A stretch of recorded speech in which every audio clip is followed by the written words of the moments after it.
Hi, Assalamualaikum and good morning to Madam Mimi. So today our group would like to present one of procedure in solving industrial dispute, which is mediation. Okay, my name is Nur Adrina binti Shahrul. My magic number is 01 DPM 21F1010. So, what is mediation? Mediation is a way to resolve conflict in the workplace. In the mediation process, a neutral third party, or we call as a mediator, helps the other parties negotiate and resolve a dispute. The purpose of the third party is to add a perspective that is not emotionally invested in the conflict. This can help the conflicting parties to communicate more logically and effectively. Mediation can be useful for handling personal dispute among the employee, negotiation, contract, and resolving other work-related situations. It can also be an alternative to litigation. The mediator can help both parties to reach a resolution, allowing the company to resolve conflict and minimize legal expenditure. This technique also help a company use its time effectively.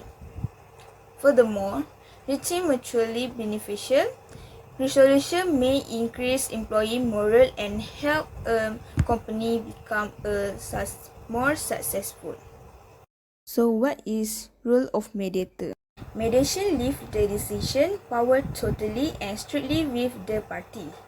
The mediator does not decide what is fair or right, does not assess blame nor render an opinion on the merit or change of success if the case were litigated. Rather, the mediator acts as a catalyst between opposing interests intended to bring them together by defining issue and eliminating obstacles to communication, while moderating and guiding the process to avoid confrontation and ill will. The mediator will, however, seek concession from each side during the mediation process. Pros and cons of mediation. So let me discuss pros of mediation first. The first is cost effective. Mediation typically involves fewer formalities and takes less time, resulting in reduced costs for all parties involved. So, mediation is typically most effective when you have a strong attorney guiding you through it. Mediation's less formality structure can drastically reduce legal fees. Next is save time. Another advantage of mediation it is relative quickness compared to litigation. Court process can drag on 4 months or even a year. Conversely, mediation allows parties to work at their own pace and schedule sessions that suit their availability. This flexibility can expedite the resolution process and help parties move forward promptly. Sometimes, parties are even able to resolve long simmering disputes within hours. And the last is confidential. The mediation process is confidential, which can be a significant advantage for parties who want to or need to keep their dispute private. Unlike court proceedings, which are often public, mediation allows parties to have an open and honest discussion without fear of their statement being used against them in the future. Confidentially, encourage parties to freely express their concerns, interests, and potential solutions. So, next is cons of mediation. The first is non-binding. One of mediation disadvantage is that the process is non-binding. Unlike a judge or arbitrator, a mediator is not a decision maker. Rather, the mediation facilitates negotiation, and the final outcome relies on the parties' voluntary agreement. In some cases, this may result in an impasse if the parties are unable to reach a mutually satisfactory resolution. And the next is offer limited legal protection. While mediation can provide a forum for parties to express their concerns and explore potential solutions, it does not offer the same legal protection parties would find in a court of law. The mediator role is not to provide legal advice or enforce legal rights. Therefore, parties involved in mediation should consult with legal professionals to ensure that the process adequately protects their rights. And the last, can inspire unequal participation. Some mediation is optional. It requires the active participation and willingness of all parties involved. If one party is uncooperative or unwilling to engage in good faith negotiation, mediation may not be successful. In such case, either method of dispute resolution, such as arbitration or litigation, may be necessary. Hi, I'm Shaya Adrina and my matrix number is 01DPN21F1018. So, I will talk about the company background.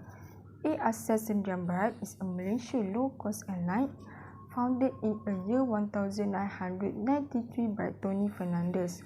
It quickly expanded and became one of the largest airlines in Southeast Asia. Asia operates flights to over 165 destinations in 25 countries, offering affordable fares to a wide range of travelers. The company has gained a strong reputation for its cost efficiency, innovative marketing strategies, and extensive route network. It has subsidiary airlines including Asia Indonesia, Thai Asia, Philippine Asia, and Asia India. Next, I will talk about the industrial dispute. This case happened in the year 2018.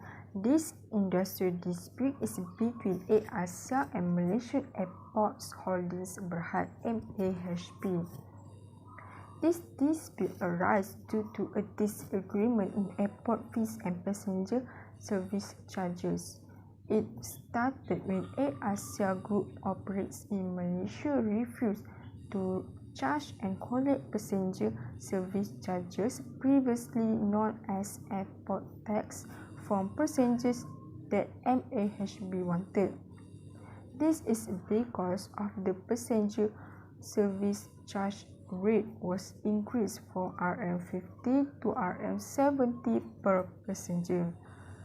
MAHB claimed that Asia did not make the required payment to MAHB, and as a result, MAHB filed suit to Asia to seek payment of the outstanding amount.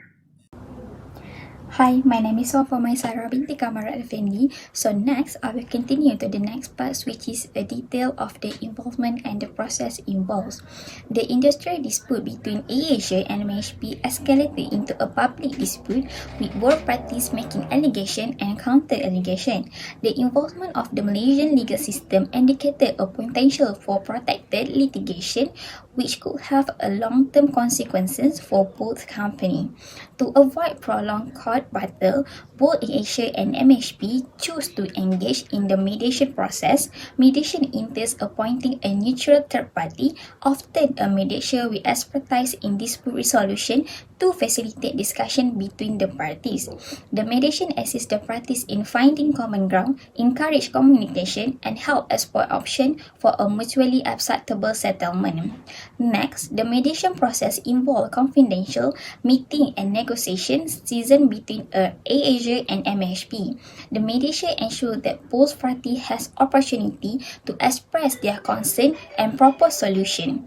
They facilitate open discussion to foster a resolution that addresses the key issue of the contention. Next, for proposed involved. First, AirAsia and MHB are in disagreement regarding passenger service charge and KLIA 2. MAVCOM Act mandates that before initiating formal legal proceeding, parties like AirAsia and MHB must attempt mediation to resolve their dispute. This requirement aims to save time, costs and reduce strain on the judicial system. Acting in good faith to comply with the MEFCOM Act, proposed mediation to MAHB to resolve the ongoing disagreement amicably. They believe mediation will allow both parties to move forward more knowledgeably. MAHB, through its lawyer, rejected AirAsia offer for mediation. This refusal despite their prior statement indicating optimism about resolving the issue as to AirAsia disappointment. AirAsia intends to seek guidance from MEFCOM regarding the situation. Despite MAHB rejection, AirAsia reserved the right to take necessary action to protect their interests of its customer and shareholder. Hi meeting, my name is Shafiq Azam Journalism. Mati number 01 DPH1 F1017. So for the settlements, once the mediation process take a place and the parties reach a resolution, a settlement agreement is drawn up. The settlement agreement outlines the terms and conditions agreed by AirAsia and MAHB to address the dispute issue. Although the specific details of the settlement have not been made public, it is reports that the agreement includes a reduction in the outstanding amount owed by AirAsia to MAHB. Additionally, a revised payment structure has been established to streamline the future payments and avoid similar dispute. These settlements aim to address the financial concerns and establish a more sustainable framework for cooperation between AirAsia and MAHB. The settlement agreement undergoes thorough review by both parties to ensure that it accurately reflects the negotiated term and is fair and reasonable. If necessary, modification can be made to ensure that the agreement is in line with the interests and needs of both AirAsia and MAHB. So last but not least, for the conclusions, so for the overall, the mediation process play an important role in resolving the industrial disputes between AirAsia and MAHB. By choosing mediations, both parties can avoid lengthy and expensive litigations while retaining control over the outcome. The settlement reached through mediation not only resolved the financial aspect of the dispute, but also allowed the AirAsia and MAHB to maintain their working relationship. This decision benefits the interests of both companies and help to ensure the continued smooth operations of AirAsia flights at Malaysian airports.